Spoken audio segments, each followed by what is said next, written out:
El día de hoy yo quisiera dar inicio a nuestra asamblea pública de la adoración a Dios, haciendo lectura de un versículo que está en el libro de Amós en el Antiguo Testamento, en el capítulo 5, en el verso 4.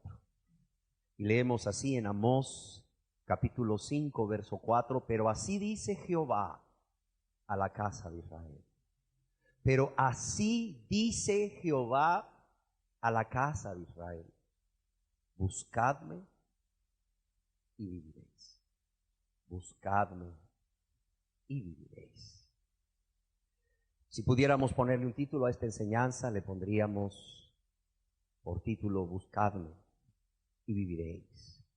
Y yo quisiera el día de hoy dedicar este tiempo de enseñanza para que meditáramos todos y cada uno de nosotros, especialmente aquellas personas que todavía no tienen una relación personal con Cristo a través de esa conversión a Él en arrepentimiento y fe, para que meditemos en esta maravillosa invitación que Dios nos hace de buscarle para vida.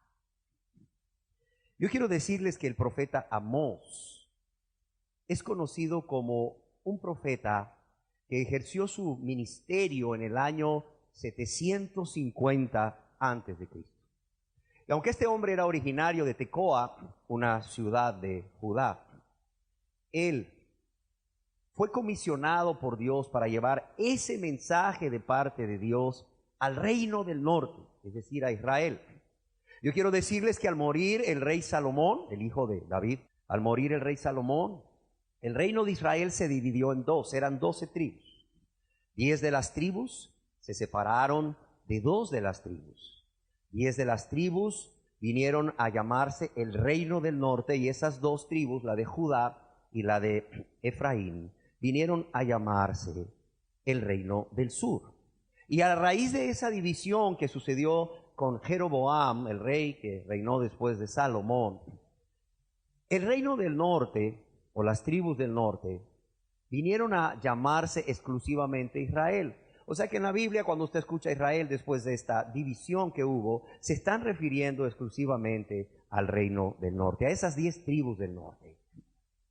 La pregunta es: ¿por qué Dios llama a Amós y le envía como profeta al reino del norte, al reino de Israel?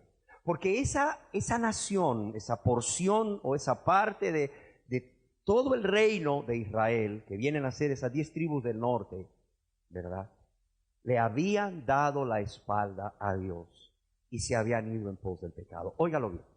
Le habían dado la espalda a Dios y se habían ido en pos del pecado. Aunque ellos creían en Dios, fíjense, aunque ellos creían en Dios, aunque ellos decían ser pueblo de Dios, aunque ellos creían que la presencia de Dios estaba con ellos, ellos de manera voluntaria y de manera consciente habían decidido darle la espalda a Dios. ¿Para qué? Para ir en pos de sus pecados. En el libro de Amós, en el capítulo 2, en el verso 6 al 8, podemos ver lo que dice Dios a través del profeta acerca de estas 10 tribus del norte de Israel. Y dice así: así ha dicho Jehová, por 3 pecados de Israel, y por el 4º no revocaré su castigo. Y empieza a anotar cuáles son esos pecados. Dice: porque vendieron por dinero al justo y al pobre por un par de zapatos. Porque pisotean en el polvo de la tierra las cabezas de los desvalidos y tuercen el camino de los humildes, y el hijo y su padre se llegan a la misma joven, profanando así mi santo nombre. ¿Y qué más dice Dios? Dice: sobre las ropas empeñadas se acuestan junto a cualquier altar para hacer idolatría, y el vino de los multados beben en la casa de sus dioses. Fíjese lo que Dios dice acerca de él. Dios, aunque este pueblo dice conocer a Dios, aunque este pueblo dice creer en Dios, Dios ve cómo este pueblo le ha dado la espalda para irse en pos del pecado. Y fíjese bien cómo Dios ve el pecado de esta nación, el pecado de esta gente. Cuando Dios dice en su santa palabra, por tres pecados de Israel, y por el cuarto no revocaré su castigo. Yo quiero decirle que esto es un modismo hebreo. No es que en realidad fuesen 3 y hasta 4 pecados, aunque son 4 los que menciona. Pero este es un modismo hebreo que no ha de entenderse así como aritméticamente, que signifique 3 y luego 4 pecados literales, sino que como un modismo que significa que esta gente había cometido tantos pecados, eran tan abundantes los pecados en su vida, que habían colmado, habían llenado la medida de sus pecados. En otras palabras, su vida rebosaba, óigalo bien, su vida rebosaba de pecado. El pecado de este pueblo, del pueblo de Israel, había llegado demasiado lejos, y para decirlo de otra manera, se habían pasado, y es como si Dios tuviese una balanza y hubiese puesto en la balanza los pecados de este pueblo, y ellos hubiesen sobrecargado la balanza. No es cuestión de que eran 3 o 4, es cuestión de que ellos habían llenado la medida aún hasta rebosar de sus pecados.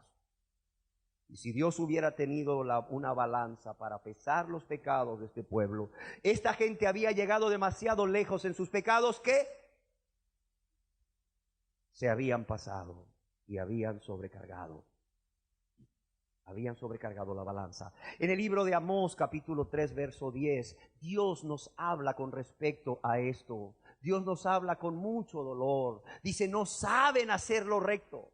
No saben hacer lo recto, es decir, en cada cosa que hacen en su vida diaria, no estoy yo presente, no hay un deseo de hacer lo recto, no hay una intención de agradarme a mí, dice Jehová. Esto es lo que Dios quiere decir cuando dice no saben hacer lo recto. No es que esos pecados estuviesen ahí en sus vidas y fuesen tan abundantes, porque estaban en ignorancia de la voluntad de Dios, de modo que no sabían lo que Dios quería, lo que era recto. No. Cuando dice no saben hacer lo recto, no quieren hacer lo recto, no les importa hacer lo recto, no se preocupan en hacer lo recto, no hay una intención en su corazón de hacer lo recto, lo que es agradable a Dios, lo que Dios manda. Y mire quién lo dice Dios, lo dice Jehová.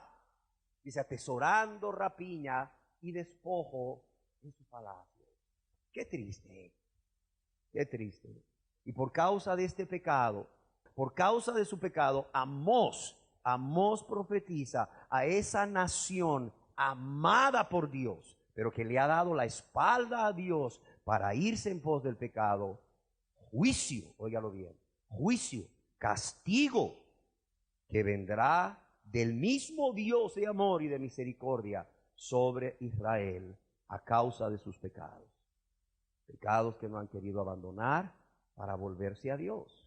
Y esto lo vemos aquí mismo en el libro del profeta Amós. En el capítulo 2, en el verso 9 hasta el 16, miren lo que Dios nos dice a través del profeta Amós. Yo destruí delante de ellos al amorreo, es decir, yo destruí delante del pueblo de Israel, de la nación de Israel, a otro pueblo, el amorreo, cuya altura era como la altura de los cedros y fuerte como una encina, y destruí su fruto arriba y sus raíces abajo. Y a vosotros, el pueblo de Israel, a vosotros os hice subir de la tierra de Egipto y os conduje por el desierto 40 años. ¿Para qué? Para que entraseis en posesión de la tierra del amorreo. Y levanté de vuestros hijos para profetas y vuestros jóvenes para que fuesen nazareos. ¿No es esto así, dice Jehová, hijos de Israel? Fíjense bien, antes de que el profeta Amós declare de parte de Dios el juicio que Dios va a traer, el castigo que Dios va a traer sobre esta nación pecadora, fíjese primeramente lo que Dios hace. Veamos nuevamente el verso 9. Dios les declara sus misericordias. Dios comienza recordándole sus misericordias, su amor por ellos, su compasión por ellos. ¿Qué dice Dios? Yo destruí delante de ellos al amorreo, yo destruí delante de ustedes al amorreo, cuya altura era como la altura de los cedros, y fuerte como una encina, y destruí su fruto arriba y sus raíces abajo. ¿Y qué dice? No solo destruye el amorreo, sino que a vosotros, oh pueblo de Israel, oh hijos de Israel, a vosotros os hice subir de la tierra de Egipto, donde eran esclavos, ¿se acuerdan? Y os conduje por el desierto 40 años. ¿Para qué? Para que entraseis en posesión de la tierra del amorreo, de la tierra prometida, de la tierra que fluía leche y miel. Y no solo eso, dice, levanté de vuestros hijos para profetas. ¿Para qué? Para que estuviesen recordando los mandamientos de Dios al pueblo, para su bien, para bendición del pueblo. Dice, y de vuestros jóvenes, yo levanté de vuestros jóvenes para que fuesen nazareos, es decir, apartados, para que recordasen al pueblo que ustedes son un pueblo apartado, que ustedes son un pueblo santo para mí. ¿No es esto así? Dice Jehová, hijos de Israel.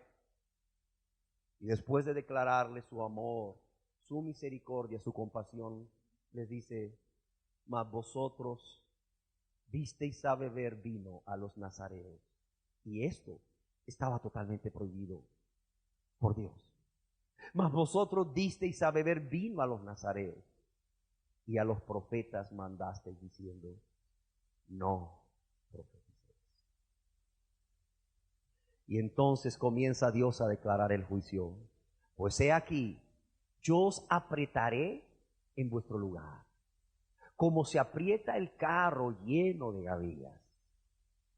Yo os pondré en estrecho. Va a venir una nación un día y los va a rodear, y los va a sitiar. Sí. Dice, y el ligero, ese día cuando venga esa nación y los sitie, los rodee, el ligero no podrá huir, y al fuerte no le ayudará su fuerza, ni el valiente librará su vida. El que maneja el arco no resistirá, ni escapará el ligero de pies, ni el que cabalga en caballo salvará su vida. El esforzado de entre los valientes huirá desnudo aquel día, dice Jehová. ¿Qué más dice Dios? En el libro del profeta Amós, en el capítulo 5, verso 1 al 3, Amós continúa profetizando acerca de ese juicio, de ese castigo venidero de parte de Dios, y les dice, oíd esta palabra. Fíjese bien, Dios les está advirtiendo lo que va a venir con tiempo.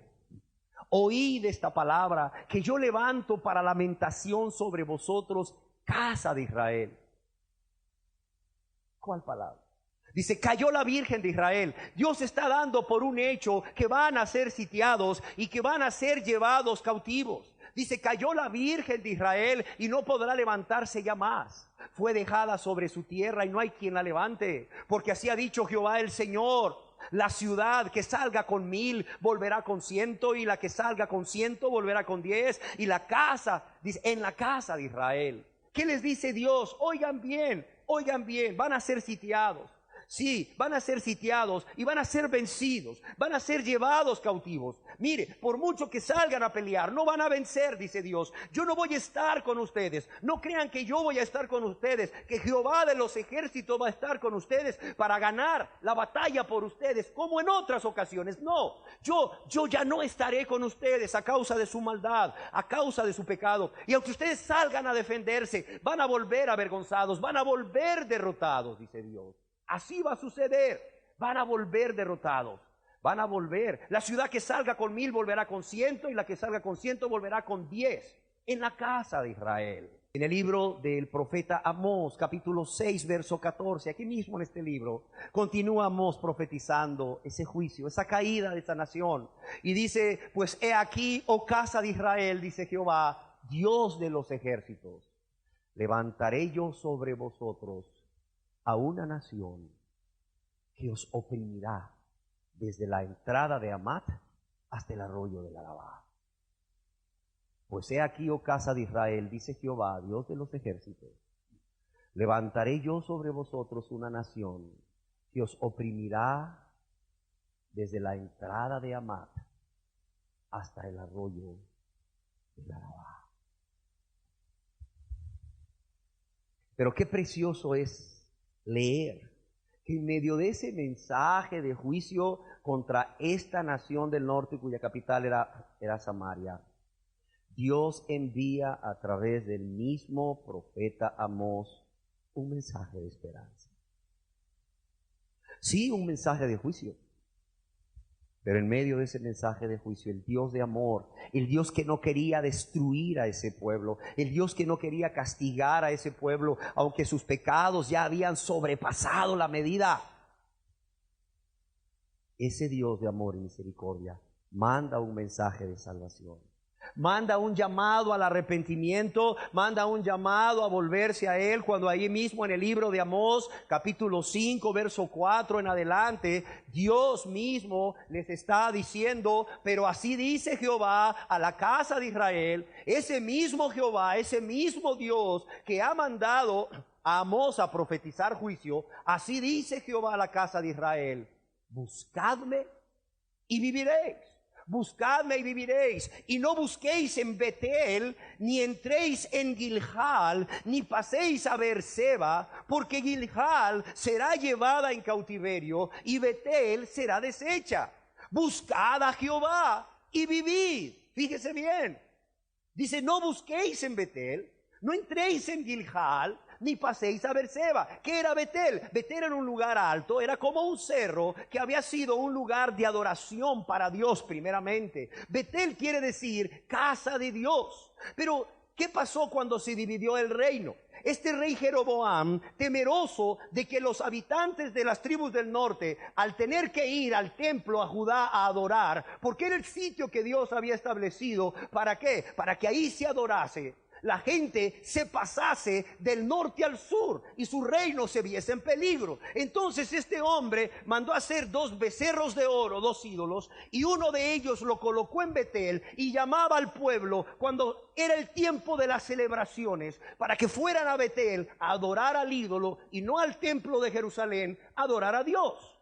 Y entonces dice Dios, no busquéis a Betel, ya Betel no es casa de Dios, es Betabén. Betabén es casa de iniquidad. Ya no busquéis a Betel, no vayáis ahí a ese lugar alto a consultar a los ídolos, ni a poner tu esperanza en los ídolos, ni entréis a Gilgal, que era otro lugar entre las tribus del norte, en el territorio del norte, donde se iba a honrar a los ídolos, a ofrecer culto a los ídolos. Dice, ni paséis a Beerseba. Beerseba era un lugar en la tribu del sur, en el sur, donde la gente también, aún del norte, iba a adorar ídolos. ¿Por qué?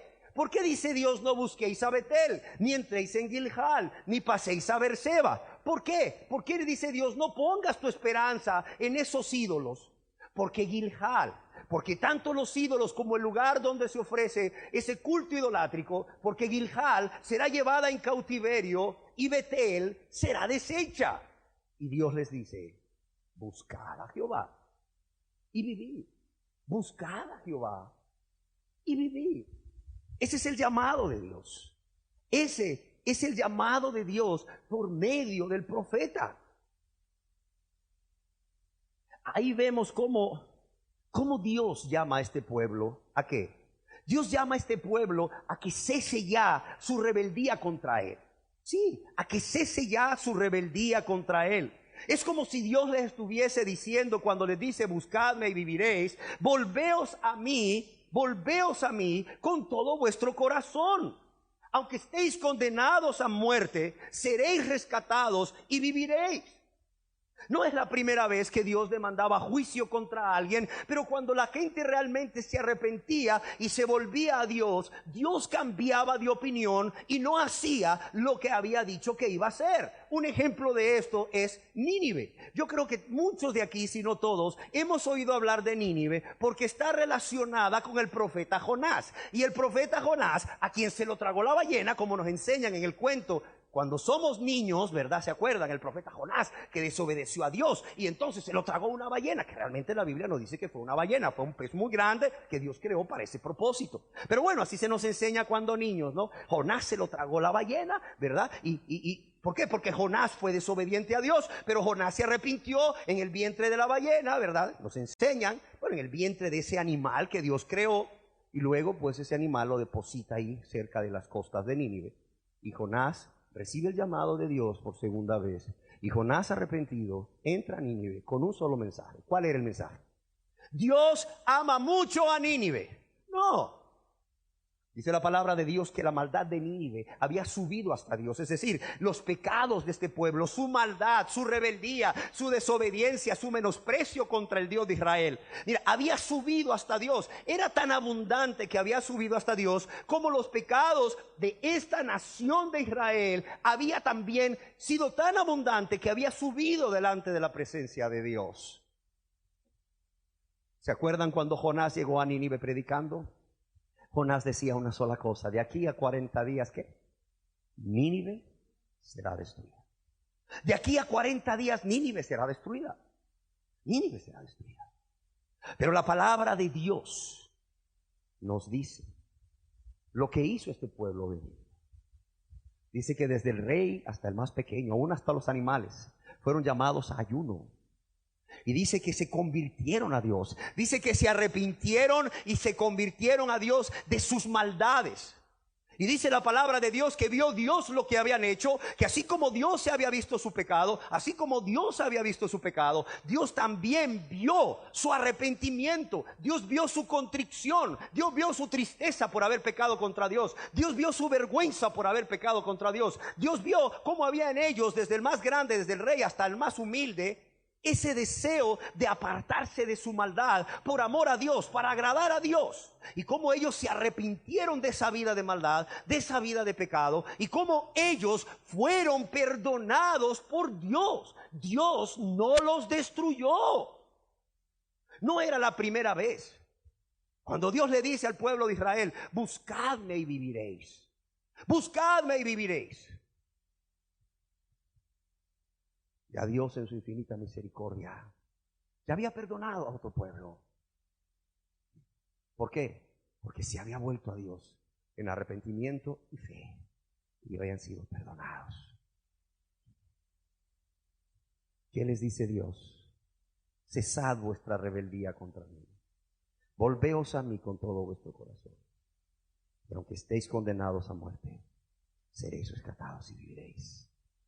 Dios les dice: no acudáis a los ídolos, no acudáis a nadie más, no acudáis a los ídolos ni a los lugares donde ustedes han estado adorando a esos ídolos. No pongan su esperanza en los ídolos de esos lugares donde ustedes dan culto a los ídolos, como Betel, como Gilgal y Berseba. ¿Por qué? Porque los ídolos no son nada, y esos lugares donde están esos ídolos, esos mismos lugares van a ser destruidos. Dice: Gilgal será llevada en cautiverio y Betel caerá en desgracia. Y desde entonces, cuando eso sucediese, ya no sería más llamada Betel o casa de Dios, sino que sería llamada Betabén, que quiere decir casa de iniquidad. Y Dios les dice: buscadme y viviréis. ¿Qué quiere decir buscarme? ¿Qué es buscar? Buscar significa esforzarse. Buscar significa esforzarse, pero es un esfuerzo hasta agonizar en la búsqueda. Oiga bien, quiero ponerle un ejemplo. Usted tiene un hijo con dengue hemorrágico, 4,000 plaquetas. ¿Cómo le gustaría eso? No, ¿verdad? Pero supóngase que tiene un hijo que ama mucho. 4,000 plaquetas de dengue hemorrágico. Y es O negativo. Óigalo bien, un tipo de sangre muy raro. Y de repente le dicen en el hospital: necesitamos 14 pintas de plaquetas. Y usted dice: ¿qué? 14 pintas de plaquetas. Sí. Oiga, que no tienen este hospital. Mire, tenemos una crisis de dengue hemorrágico. El otro que está allá necesita 8, aquel que está allá necesita 6, aquel necesita 4, aquel necesita también como su hijo un montón. Oiga, no tenemos toda esa cantidad, lastimosamente. Usted tiene que buscar. ¿Y qué hace la madre? Vaya pues, voy a buscar. Y empieza a agarrar el teléfono. Hermanito, ¿cómo estás? Muy bien, gracias. Hace tiempo que no te llamo. ¿Y cómo está la familia? Muy bien. Y su hijo con 4,000 plaquetas, puede sangrar. Si estornuda, sangra de la cabeza. Oye, y te cuento, ¿y cómo ves? Se me olvidaba decirte, fíjate que mi hijo necesita plaquetas, ¿podrías tú donar el eso negativo? Ay, hermana, se te olvidó que no soy un negativo, que yo no soy un... Ay, se me olvidó, hermanito, ay, sí es cierto, no eres un negativo. Olvídate, no te pones así. ¿Qué haces? Empiezas a decir, ayúdenme, necesito 13 donadores. Y empiezas a hablar con gente y por alguien ahí te dice, los batallones, ahí hay mucha gente en los batallones que yo sé que dona, pero no conozco a nadie en los batallones. ¿A quién conoces tú? Si alguien conoce a alguien en los batallones, y si es posible te vas a meter al batallón y dices, yo quiero hablar con el coronel, yo quiero hablar con el que manda aquí, mire, yo necesito 13 hombres de tipo de sangre o negativo porque mi hijo se muere. Ya me dijeron en el hospital que tiene 4,000 plaquetas y si estornuda se le puede sangrar del cerebro. Mira, y tú te juntan esos 13 hombres y mira, a lo mejor te tardaron solo 10 minutos, pero se te hacen horas y estás ahí. Oye, ¿quiénes van a venir los hombres? Oiga, por favor, mi hijo está enfermo. Y no es cuestión de que, ay, se los mando. No. Te los traes. Y si no te los puedes traer, todos pagan un taxi y les mire, tráigame esos otros hombres que vienen y mire, yo le pago. Pero tú te aseguras y vas con ellos, ¿verdad? Al hospital, a la escuela, donde esté, y te vas ahí al laboratorio, al banco de sangre, y ahí te aseguras que los sangren y que estén hábiles para dar sangre. Sí, porque luego los llevan y son del mismo tipo de sangre, pero, híjole, pues no pueden dar sangre. A lo mejor están anémicos, no sé.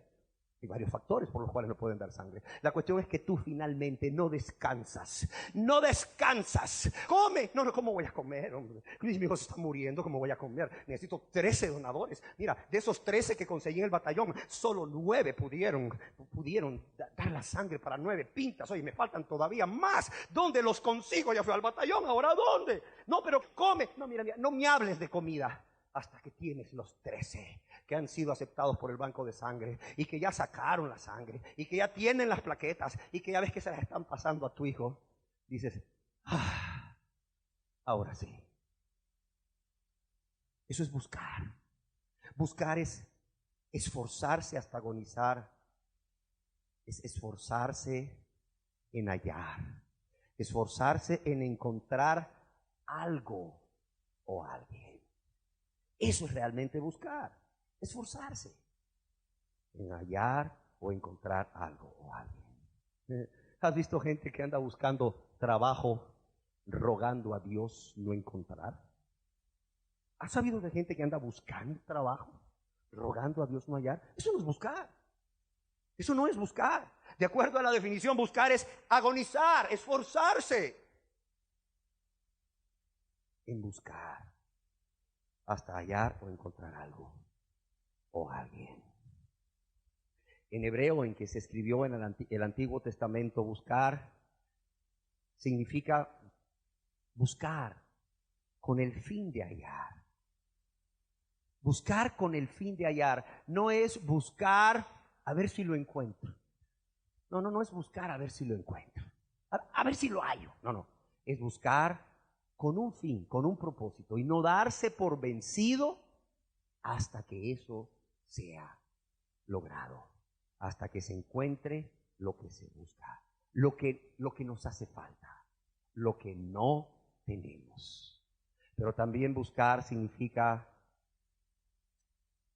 buscar o asegurarse el favor de Dios o la ayuda de Dios.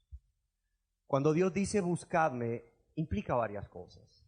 Primeramente, cuando Dios dice buscadme, es una invitación de parte de Dios. Óigase bien, es una invitación de parte de Dios a un pueblo rebelde que le ha dado la espalda, que no ha querido abandonar sus pecados para volverse a Él.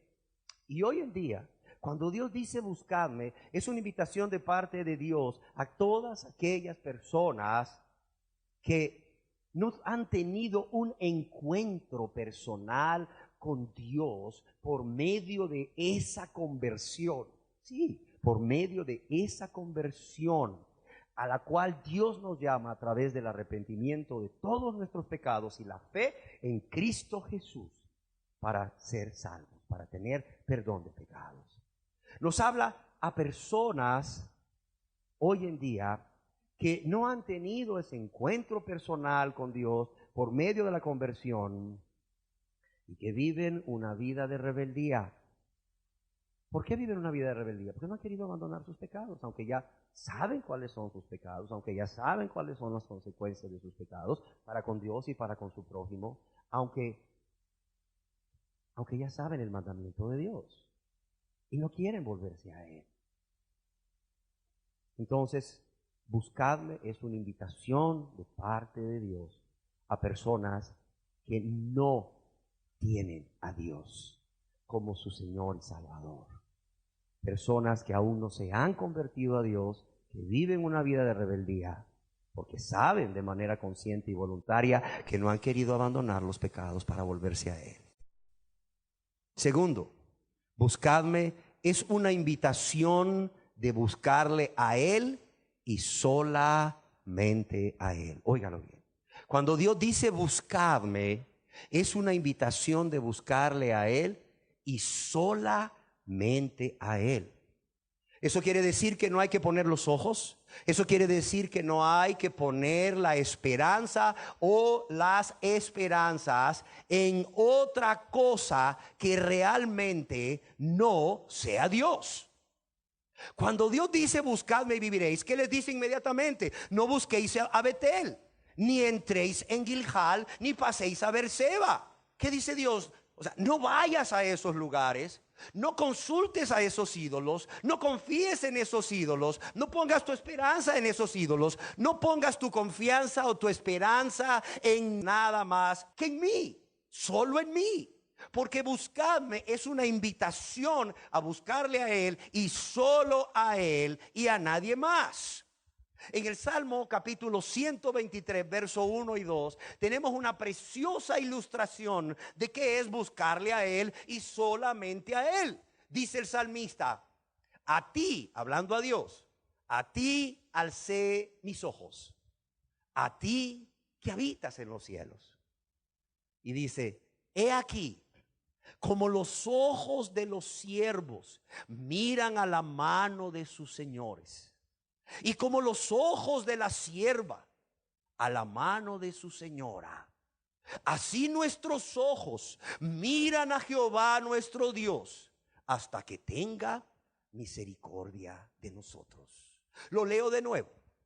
He aquí, como los ojos de los siervos, de los servidores, de los empleados, miran a la mano de sus señores para ver qué señal, qué ademán va a hacer con su mano ese señor, indicándole con un gesto de su mano una orden. Y así como los ojos de las siervas, de las empleadas, a la mano de su señora, para ver qué gesto va a hacer la señora con esa mano, y con ese gesto una orden que tienen que seguir. Así como los ojos de los siervos miran a la mano de sus señores, así como los ojos de la sierva a la mano de sus señoras, así, igualito, nuestros ojos miran ¿a quién? A Jehová nuestro Dios, hasta que tenga misericordia de nosotros. Así nuestros ojos miran a Jehová, así nuestros ojos están puestos en Dios. Así nuestra confianza está puesta en Dios y solo en Dios. Así nuestra esperanza está puesta en Dios y solo en Dios. Pero no solo nuestros ojos, nuestra confianza, nuestra esperanza está puesta en Dios y solo en Dios, sino que lo vamos a hacer ¿hasta qué? Hasta que tenga Dios misericordia de nosotros. Lo vamos a hacer el tiempo necesario. No importa cuánto tiempo tengamos que estar en esa actitud. No importa. No importa, hasta que Dios tenga misericordia de nosotros. Vamos a buscarlo a Él. Vamos a buscarlo a Él hasta que obtengamos lo que buscamos de Él. Vamos a buscarlo a Él hasta que lo encontremos a Él primeramente. Vamos a buscarlo a Él hasta que lo encontremos a Él primeramente. Y con Él lo que buscamos. Algunas traducciones de la Biblia dicen: nuestros ojos, en lugar de nuestros ojos miran, nuestros ojos aguardan. Nuestros ojos esperan.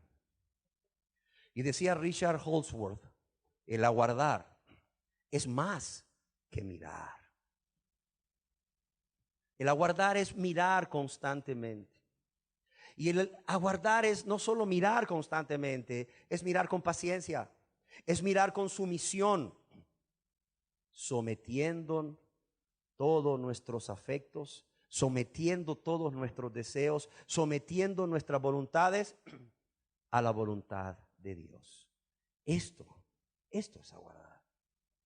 Y eso es lo que Dios quiere, que vengamos a Él, a buscarle a Él y esperemos ahí, en esa búsqueda, hasta encontrarle a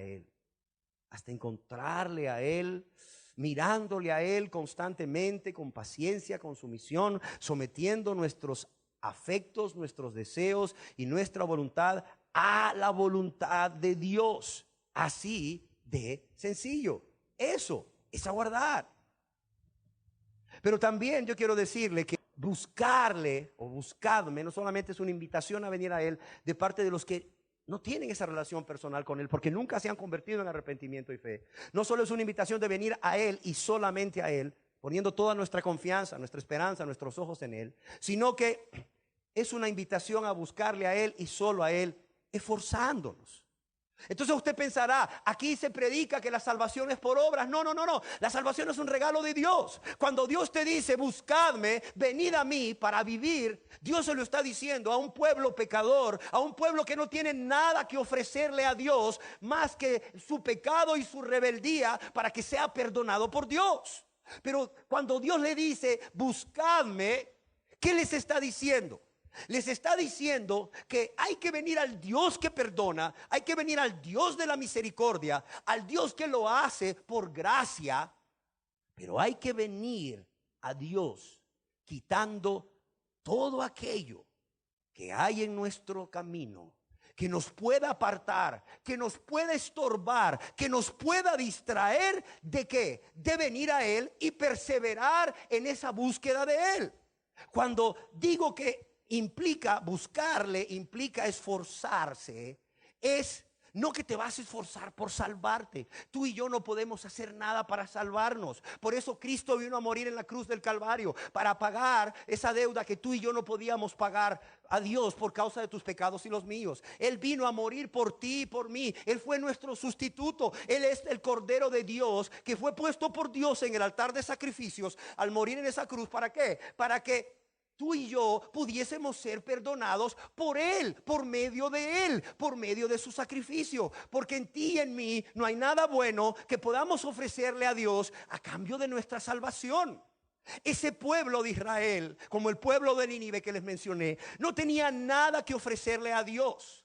No tenían nada que ofrecerle a Dios. Es más, ellos no eran merecedores del perdón, eran merecedores del castigo, del juicio que Dios ya había dicho que vendría. Pero Dios en su amor, en su gracia, en su misericordia, les da una oportunidad y le dice, búsquenme.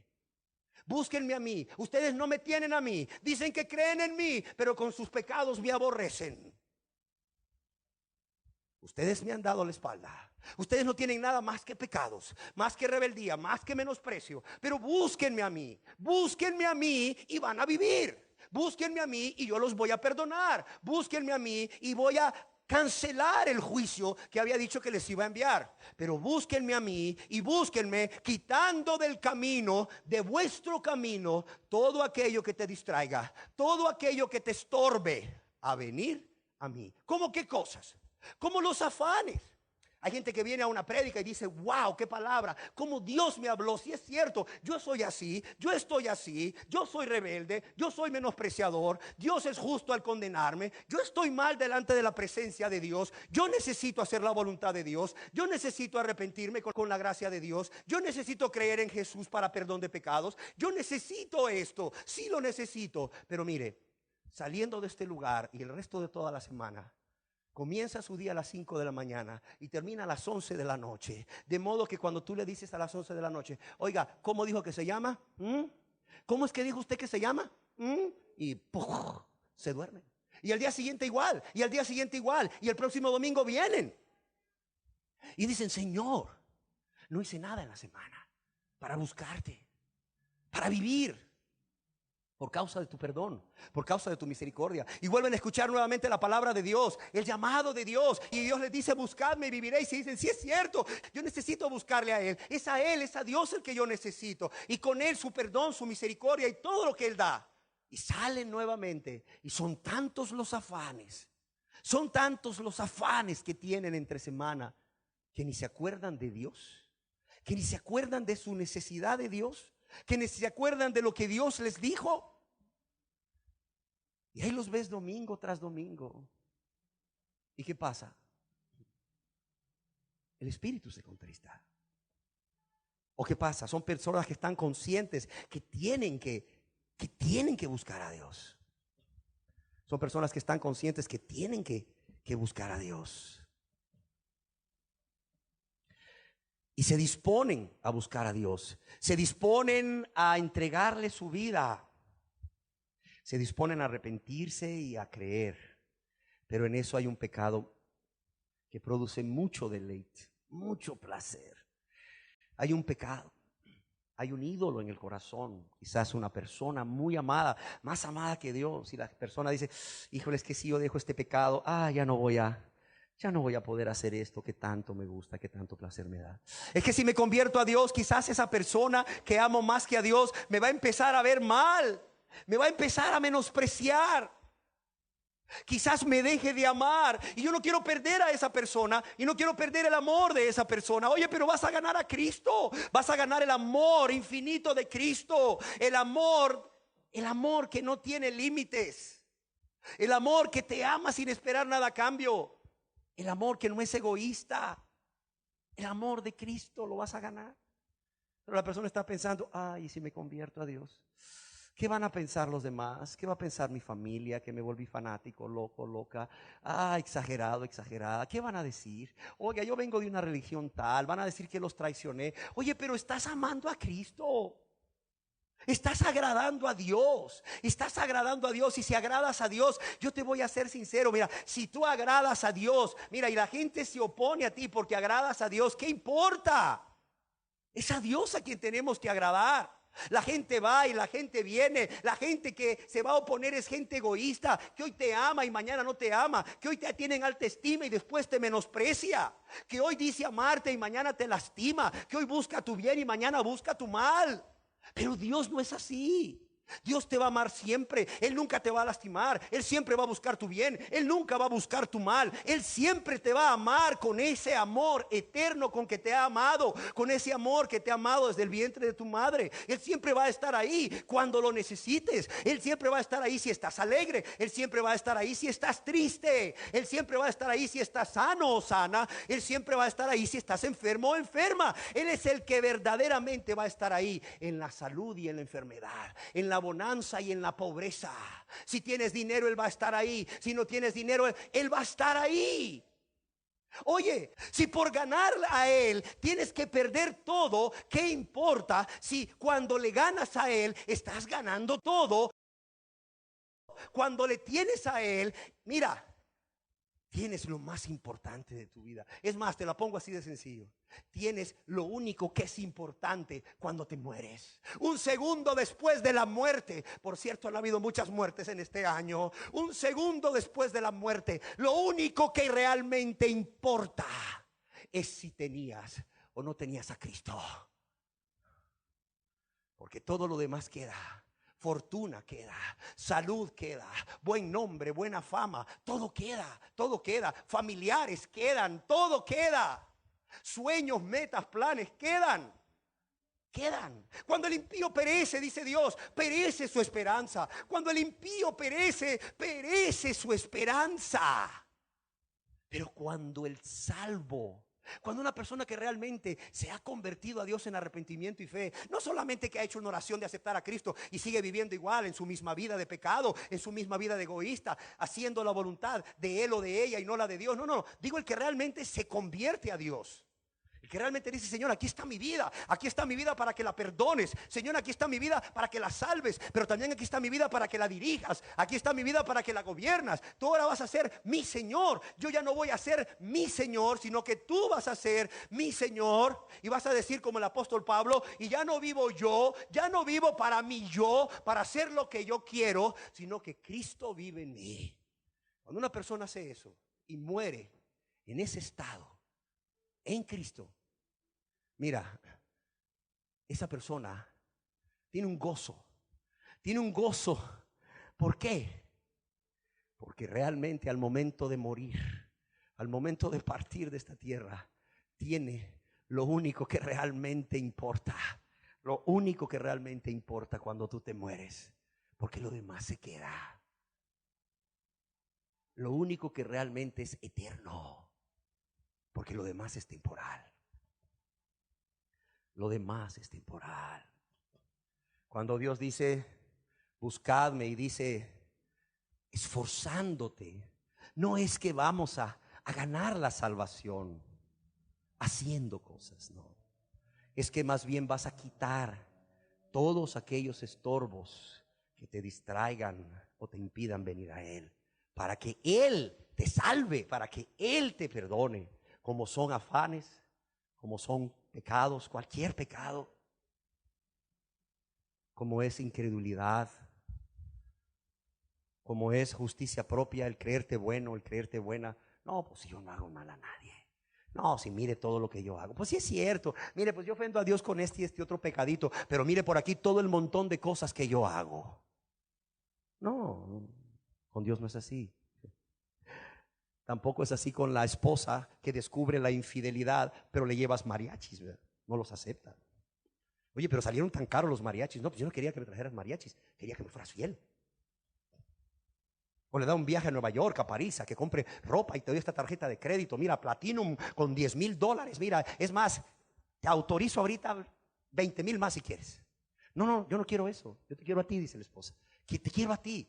Te quiero a ti, quiero tu amor exclusivo para mí, quiero tu fidelidad, así dice Dios, te quiero a ti, quiero tu amor exclusivo, quiero tu fidelidad, no quiero tus dádivas, dice Dios, no quiero que me des nada, me haces falta tú, porque yo te hice a ti y envié a mi hijo a morir por ti. Y si quieres orarme, qué bueno. Y si quieres leer la palabra de Dios, porque yo te hablo por la palabra de Dios, qué bueno. Y si quieres diezmar, magnífico. Y si quieres ofrendar, magnífico. Y si quieres predicar, magnífico. Y si quieres hacer misericordia, magnífico. Pero dice Dios, primero, yo te quiero a ti y solamente a ti. Y te quiero a ti primeramente convicto. Te quiero a ti primeramente reconociendo tus pecados. Te quiero a ti primeramente reconociendo tu maldad. Y te quiero a ti primeramente pidiéndome perdón, buscándome para que vivas por medio de mi perdón. Así te quiero, dice Dios. Y después te quiero a cada momento como mío, como mía, para que nos deleitemos juntamente, haciendo muchas cosas juntos. Dice Dios, pero no quiero tu justicia propia. Hay de aquellos que dicen, ay Señor, pero bueno, hay personas que me han dicho, oiga, dígame usted, predicador, ¿de qué tengo yo que arrepentirme? Bueno, pues yo no sé, usted sabrá. ¿Y Dios? ¿Cuáles son sus pecados? Te diré que la Biblia dice que antes de convertirnos a Dios no hay justo ni aun uno. Y si eso es así, de algo tienes que arrepentirte. De algo eres culpable. De algo tienes que arrepentirte. Haz un lado la justicia propia. No te va a servir para nada el día que vayas a juicio delante de Dios. Otro estorbo que tiene la gente, su egoísmo, es su amor por sí mismos. Se aman tanto a sí mismos, aman tanto su comodidad, aman tanto sus intereses, aman tanto su vida, aman tanto sus planes y sus metas, aman tanto sus propósitos, que no quieren perder su vida. No quieren perder su vida. No quieren morir a ellos mismos, para que Dios sea el Señor. Para que los planes de Dios estén por encima de sus planes. Para que los propósitos de Dios estén por encima de sus propósitos. Para que la vida de Cristo se refleje en las vidas de ellos. Para que ya no sea su yo el que se refleje, su carácter, su forma de ser, sino que sea Cristo el que se refleje, el carácter de Cristo, la forma de ser de Cristo. Cuando Él dice buscadme, y es una invitación de buscarle a Él esforzándose, es eso lo que quiero decir. Quitando de tu camino todo aquello que te distraiga, te estorbe, te impida venir a Él, para vivir, para tener vida. Buscarle a Él y solo a Él también significa eso, buscarle a Él y solo a Él como la única fuente o el único medio de vida, de perdón, de salvación. Y cuando buscas al Dios que perdona, cuando buscas al Dios que perdona y encuentras al Dios que perdona, obtendrás el perdón de Dios. Y quiero terminar diciendo que si somos observadores podemos ver que en esta invitación que Dios hace, no solamente hay una invitación, un llamado de volverse a Él arrepentidos, sino que también hay una promesa. El llamado es buscadme. ¿Cuál es la promesa? Y viviréis, y viviréis. Y vivir implica esa vida plena, esa vida en abundancia que Dios da por medio de su perdón. Es una vida con propósito, es una vida que ya no más va a estar vacía. ¿Por qué? Porque Dios la va a llenar. Es una vida de gozo, es una vida de paz. Ojo, aún en medio de tribulaciones. Y no porque la persona sea anormal, no, sino porque sabe en quién ha confiado, sabe quién es su Padre. Y aunque hayan tribulaciones, la persona va a Dios y echa todas sus ansiedades sobre Él. ¿Por qué?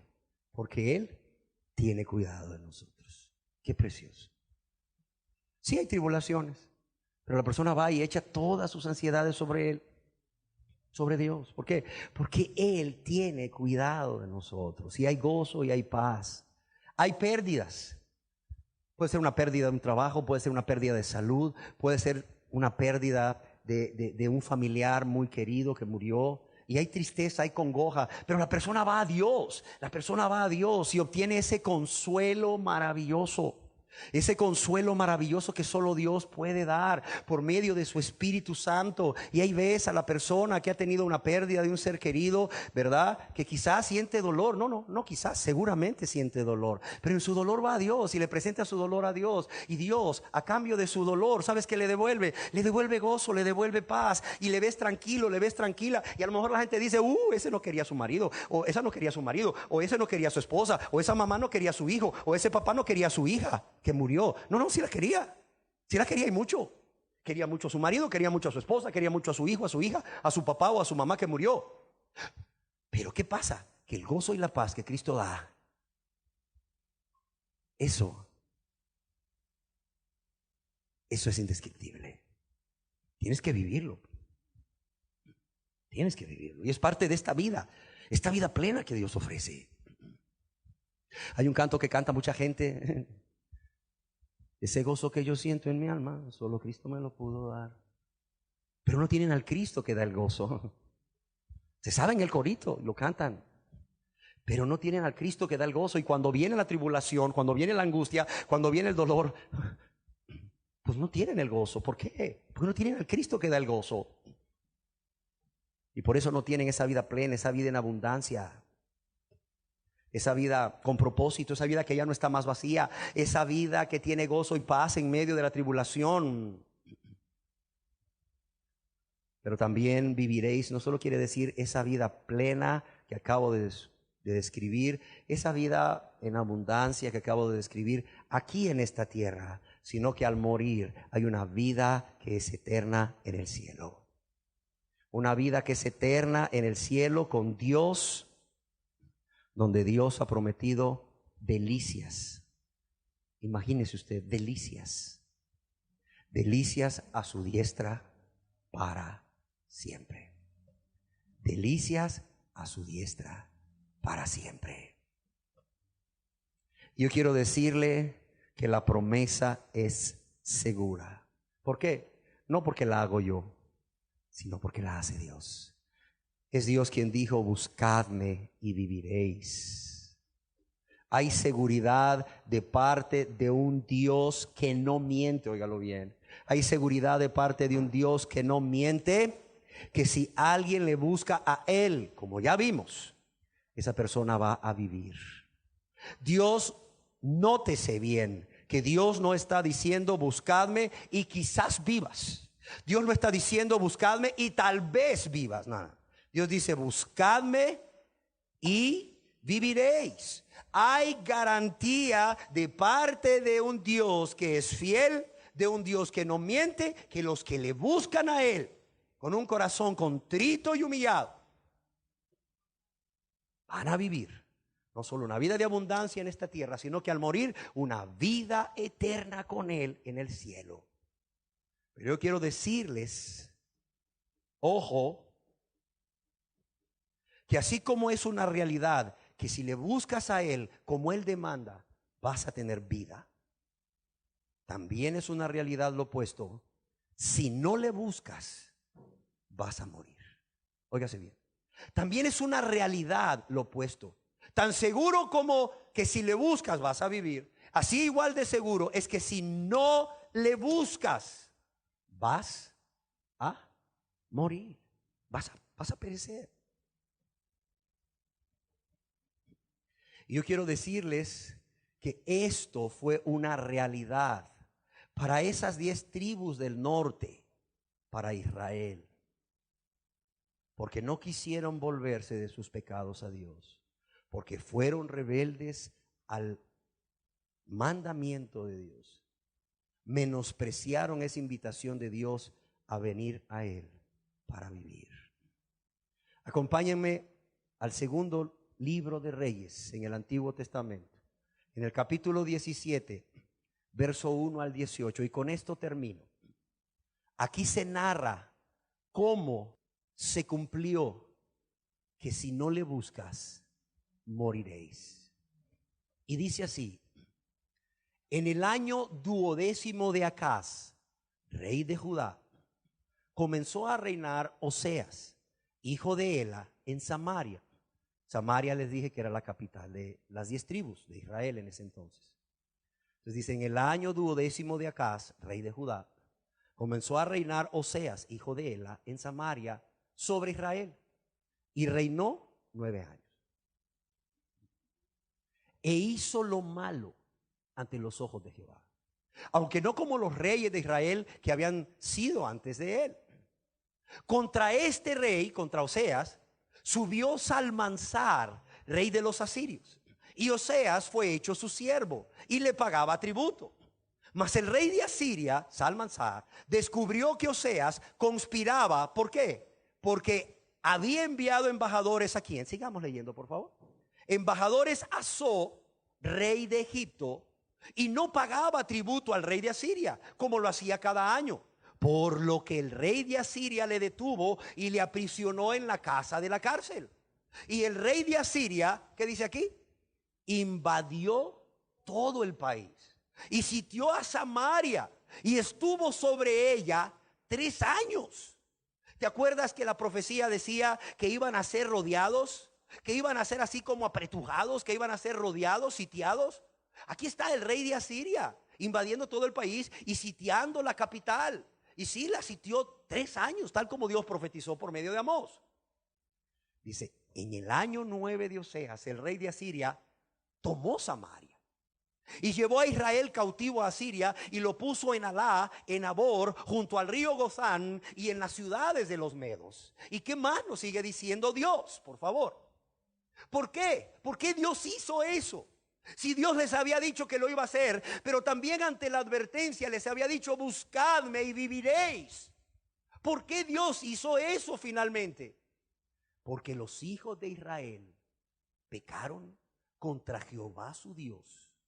Porque los hijos de Israel pecaron contra Jehová su Dios. Es decir, no se arrepintieron, no se volvieron a Dios, no le dieron la espalda a su pecado, sino que prefirieron darle la espalda a Dios. Darle la espalda a Dios y amar lo que el placer que tu pecado produce. Darle la espalda a Dios y vivir para pecar, eso trae consecuencias, entiéndelo.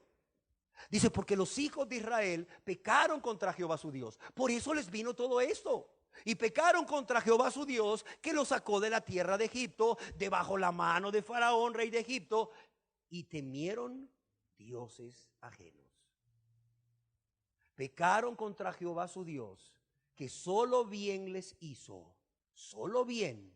Y ellos le pagaron ¿con qué? Con mal. Le pagaron con mal. Y anduvieron en los estatutos de las naciones que Jehová había lanzado de delante de los hijos de Israel, y en los estatutos que hicieron los reyes de Israel. Y los hijos de Israel hicieron secretamente cosas que no rectas. Los hijos de Israel hicieron cosas secretamente no rectas contra Jehová su Dios. Óigalo bien, eran secretamente para los ojos de los hombres, pero no para Dios. ¿Por qué? Porque Dios las vio, entiéndalo. Lo que usted hace en secreto, Dios lo ve. Y los hijos de Israel hicieron secretamente cosas no rectas contra Jehová su Dios, edificándose lugares altos en todas sus ciudades, desde las torres de las atalayas hasta las ciudades fortificadas, y levantaron estatuas e imágenes de acera en todo collado alto y debajo de todo árbol frondoso. ¿Y qué más hicieron? Y quemaron allí incienso en todos los lugares altos, a la manera de las naciones que Jehová había traspuesto de delante de ellos. E hicieron, ¿qué dice aquí? Cosas muy malas. Yo no sé cómo ves tú tu pecado. Quizás no lo veas tan malo. Quizás digas, todo mundo lo hace. Uy, usted no hay que ser tan exagerado. Pero a los ojos de Dios son cosas, ¿qué? Muy malas. Que provocan, ¿qué? A ira a Jehová. Cuidado, cuidado. E hicieron cosas muy malas para provocar a ira a Jehová. Y servían a los ídolos de los cuales Jehová les había dicho, vosotros no habéis de hacer esto. ¿Y qué más vemos? Dice, Jehová, a pesar de todo esto, Jehová amonestó entonces a Israel y a Judá por medio de todos los profetas y de todos los videntes, diciendo, ¿qué les decía? Volveos de vuestros malos caminos y guardad mis mandamientos y mis ordenanzas, conforme a todas las leyes que yo prescribí a vuestros padres y que os he enviado por medio de mis siervos los profetas. ¿Qué les decía Dios por medio de los profetas?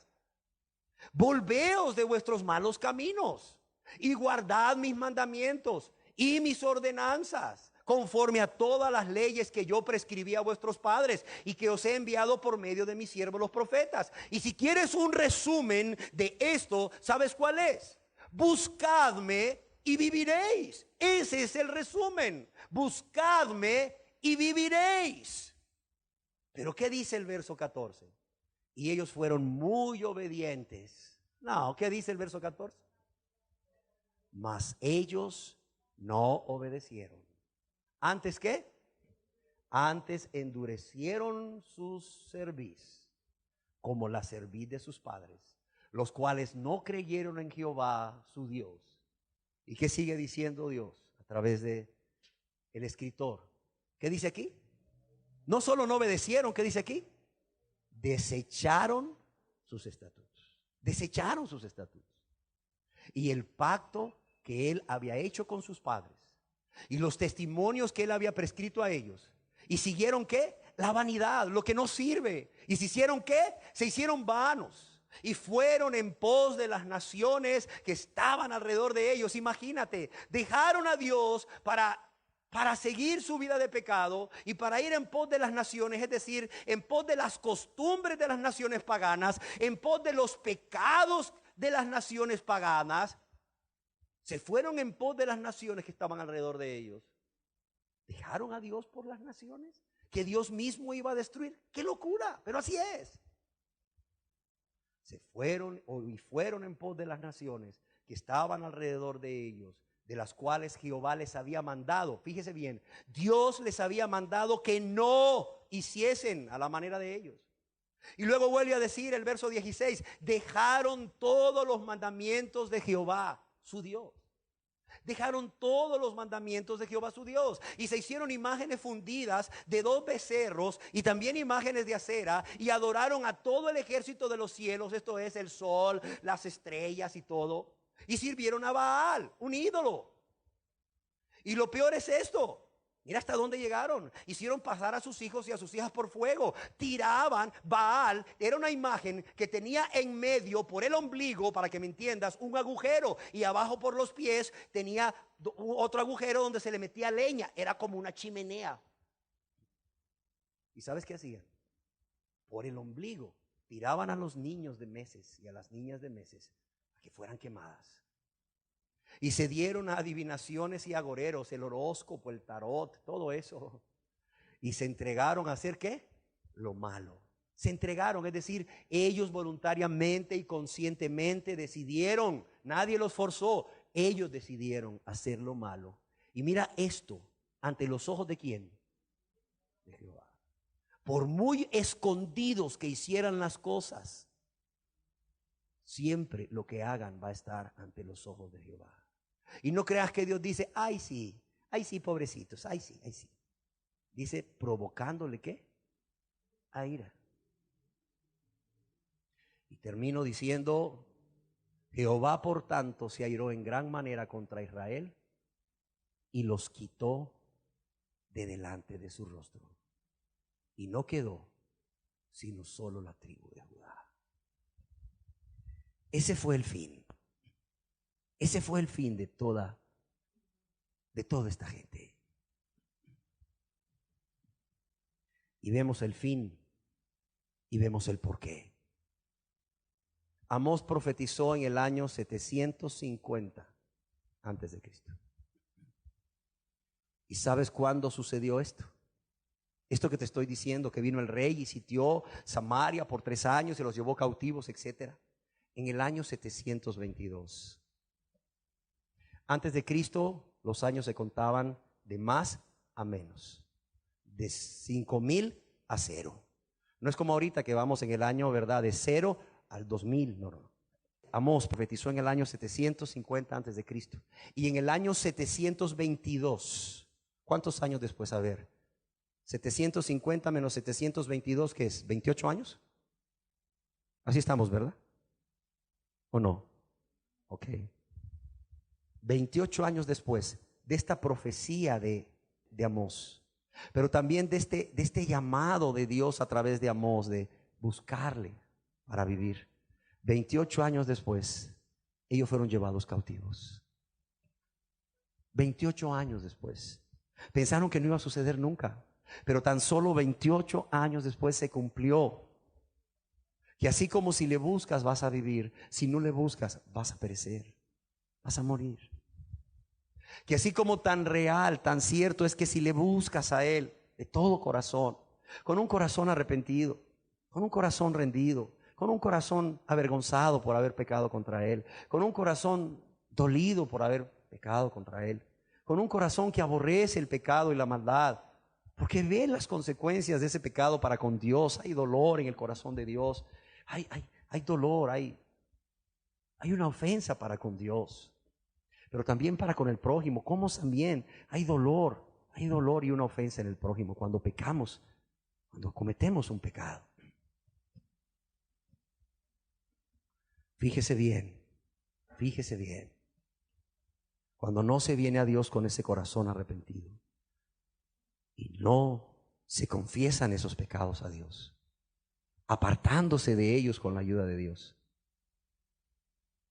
Y cuando no se suplica, además de confesar los pecados a Dios apartándose, cuando no se suplica perdón, misericordia a Dios, y se cree y se confía en ese perdón, que es por medio de Jesús y lo que Él hizo al morir y resucitar por todos nosotros, entonces dice Dios, es seguro que vas a perecer. Y mucha gente ya lo está experimentando. Mucha gente dice, Dios, pero si yo creo en ti, Dios, pero si yo me congrego, Dios, si yo soy de tal religión, Dios, si yo te rezo o te oro, si yo leo la Biblia, Dios, si yo diezmo ofrendo, Dios, si yo sirvo, Dios, ¿por qué si te pido todas estas calamidades no se van de mi vida? ¿Por qué no hay gozo? ¿Por qué no hay paz? ¿Por qué hay un continuo vacío en mi vida? ¿Por qué a veces pienso que no tiene sentido vivir? ¿Por qué a veces amanezco como que me quiero morir? Porque estás empezando a perecer. Porque se está empezando a cumplir la palabra de Dios. Cuando Dios le dijo al pueblo de Israel, a esas 10 tribus, buscadme y viviréis, no les dijo buscadme y viviréis ahorita. De modo que cuando fueron sitiados por el rey de Asiria y fueron sitiados 3 años, ya no podían buscarle y vivir. Pero qué triste es que a pesar del juicio anunciado, del juicio advertido, pero también a pesar del llamado a arrepentimiento que Dios les había hecho a través del profeta Amós, cuando empieza a cumplirse el juicio, esta gente, en lugar de reflexionar, en lugar de recapacitar, en lugar de decir Dios es veraz, Amós tenía razón, Amós habló de parte de Dios, ya está ahí el juicio que Dios nos prometió, pero también acuérdense de que Él dijo que si le buscábamos de todo corazón íbamos a vivir. Busquémosle. No hicieron eso. ¿No te llama la atención a ti que en la historia, viéndose ellos rodeados, no hicieron eso? ¿No te llama la atención? Cuidado. Hay gente que dice mañana, hay gente que dice cuando crezca, hay gente que dice cuando me gradúe, hay gente que dice cuando me case, hay gente que dice que cuando tenga el primer millón en el banco se van a convertir a Dios, hay gente que dice que cuando haya vivido la vida loca se va a convertir a Dios, para que nadie le cuente cuentos. Cuidado, mucha de esa gente ya está empezando a vivir esa destrucción. Mucha gente ya está siendo sitiada, mucha gente ya está siendo rodeada, a mucha gente ya le están viniendo los juicios de Dios a su vida. Y en lugar de decir, ten misericordia de mí, en lugar de buscarle para vivir, no lo están haciendo. Siguen viéndose a sí mismos, siguen viendo el deleite temporal que le extraen al pecado. Siguen cargados de justicia propia, viéndose buenos, siguen justificándose, siguen poniendo excusas, y el sitio continúa, y pasa 1 año, y pasan 2, y pasan 3, y finalmente viene la muerte. Y cuando se mueren y Dios los pone a la izquierda, y cuando se mueren y Dios les dice, apartaos de mí, malditos, ahí empiezan a decir, te equivocaste. Nosotros predicábamos en tu nombre, nosotros en tu nombre expulsábamos fuera demonios, echábamos fuera demonios. Señor, te equivocaste. Pero Dios no se equivoca. Cuando Dios pone a la izquierda es porque realmente la persona merece estar ahí, y merece estar ahí porque Dios vino y Dios le advirtió juicio, y Dios le mandó un mensaje de esperanza, y Dios le hizo un llamado a volverse a Él para que pudieran vivir en abundancia en esta tierra, pero también vivir en el cielo junto a Dios. Y la persona dijo no, dijo no, dijo no. Y entre más juicios venían, menos se convertían. Y entre más juicios venían, menos se convertían. Si tú crees que lo vas a hacer mañana, es hoy que Dios te llama. Es hoy que Dios te da la oportunidad. Porque si no, vas a terminar como esta gente, viendo el sitio de Samaria, padeciendo por el sitio de Samaria, habiendo sido advertidos por Dios, pero también habiendo Dios enviado un mensaje de esperanza para sus vidas, pero no buscaron a Dios, no se volvieron a Dios, no se volvieron a Dios. ¿Sabes qué dice Dios? Pero nunca os volvisteis a mí. Pero nunca os volvisteis a mí. Quiero leerles en el libro de Amós, y con esto termino ya. Capítulo 4, verso 6 en adelante. Os hice estar a diente limpio en todas vuestras ciudades. Es decir, había hambre. Y hubo falta de pan en todos vuestros pueblos. ¿Y qué dice? Mas no os volvisteis a mí, dice Jehová. También os detuve la lluvia 3 meses antes de la siega, e hice llover sobre una ciudad, y sobre otra ciudad no hice llover. Sobre una parte llovió, y la parte sobre la cual no llovió se secó. Y venían 2 o 3 ciudades a una ciudad para beber agua, y no se saciaban. Y con todo, dice Dios, no os volvisteis a mí, dice Jehová. Os herí con viento solano, con oruga, la langosta devoró vuestros muchos huertos y vuestras viñas, y vuestros higuerales y vuestros olivares. Pero nunca os volvisteis a mí, dice Jehová. Envié contra vosotros mortandad, tal como en Egipto. Maté espada a vuestros jóvenes, con cautiverio de vuestros caballos, e hice subir el hedor de vuestro campamento hasta vuestras narices. Mas no os volvisteis a mí, dice Jehová. Os trastorné como cuando Dios trastornó a Sodoma y a Gomorra, y fuisteis como tizón escapado del fuego. Mas no os volvisteis a mí, dice Jehová. Por tanto, de esta manera te haré a ti, oh Israel, porque te he de hacer esto. Porque te he de hacer esto. Prepárate para venir al encuentro de tu Dios. Qué triste. ¿A cuánta gente aquí que no se ha convertido a Dios ya le empezaron las calamidades? Y dice Dios, y no te volviste a mí. Y te envió otra calamidad y preguntaste, ¿por qué, Dios? ¿Por qué me mandas esto? Y dice Dios, era para que reaccionaras. Pero dice Dios, pero no me buscaste, no te volviste a mí. Y te mandé otra, y te mandé otra. Y luego te quejabas, mi Dios, no es tanto lo duro, sino lo tupido. ¿Por qué? Y Dios te dice, era para que te volvieras a mí. Era para que te volvieras a mí. Y dice Dios, mas no os volvisteis a mí. Nunca os volvisteis a mí, dice Jehová. Qué triste, qué triste. Dios llamándote de una manera, Dios llamándote de otra, Dios diciéndote, buscadme y viviréis. Pero no hay forma, no hay forma de atraerte, dice Dios. No hay forma de atraerte. Entonces dice Dios, ¿sabes qué? Prepárate, prepárate porque vas a morir. Prepárate para el encuentro de tu Dios. Prepárate para el encuentro de tu Dios, dice Dios. Prepárate para darme cuentas. Prepárate para estar en el juicio. Prepárate para ser condenado. ¿Por qué? No porque es un Dios que quiera condenar, no. Él no quiere que ninguno perezca, quiere que todos procedan al arrepentimiento. No porque sea un Dios que quiera condenar, Él quiere que todos los hombres sean salvos y vengan al conocimiento de la verdad. Sino porque tú no te volviste a mí, dice Jehová. Y cada día que pasa, verás cómo el sitio se va a ir estrechando, cómo la situación en tu vida se va a ir poniendo más difícil. Y Dios en su amor va a permitir algo más para que reacciones antes de que llegue el cautiverio. Antes de que llegue el cautiverio, antes de que llegue la muerte.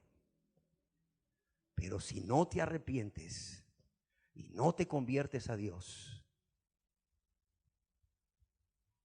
prepárate para el encuentro de tu Dios.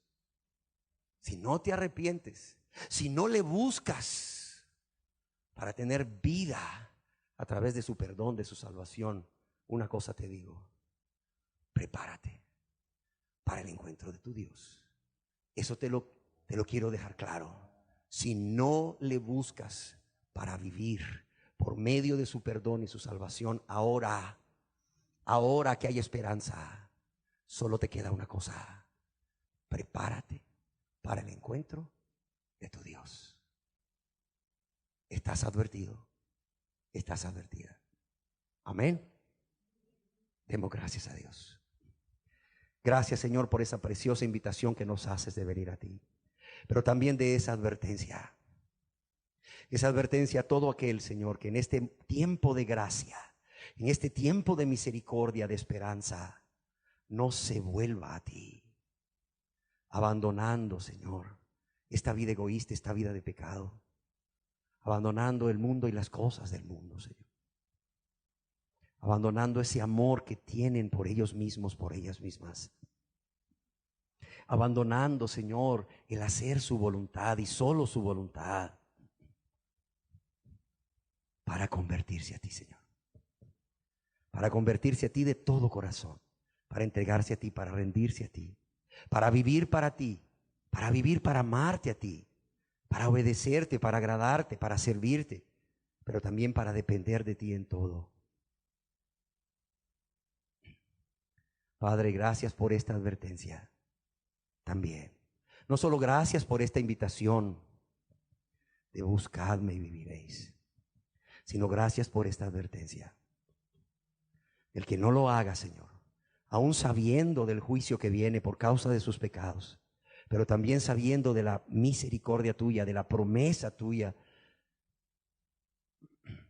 solo le queda una cosa. Solo le queda una cosa: prepararse para el encuentro contigo. Padre, que hayan personas en este lugar que puedan ser honestas y reconocer que realmente hay pecado en sus vidas. Que esos pecados han traído consecuencias para contigo, porque te han lastimado, te han provocado dolor en el corazón, te han ofendido, Señor. Pero esos pecados también han lastimado a sus seres queridos, a sus familias, a sus amistades. Pero no solo eso, Señor, que realmente puedan tomar una decisión de manera consciente y voluntaria por amor a ti, de ya poner fin a esa vida egoísta, esa vida de pecado, para entregar esa vida a ti, como la novia se entrega al novio, Señor. Como la novia entrega su vida al novio, así ellos y ellas entregarse a ti, Señor, para que les salves, para que les perdones sus pecados, para que dirijas y gobiernes sus vidas, para ser tú el Salvador y Señor de sus vidas. Padre, yo te lo ruego, Señor, en el nombre de Jesús, que hayan en este lugar personas que así lo hagan, que así lo hagan, Señor. Yo te lo ruego, yo te lo suplico, en el nombre precioso de Jesús. Amén.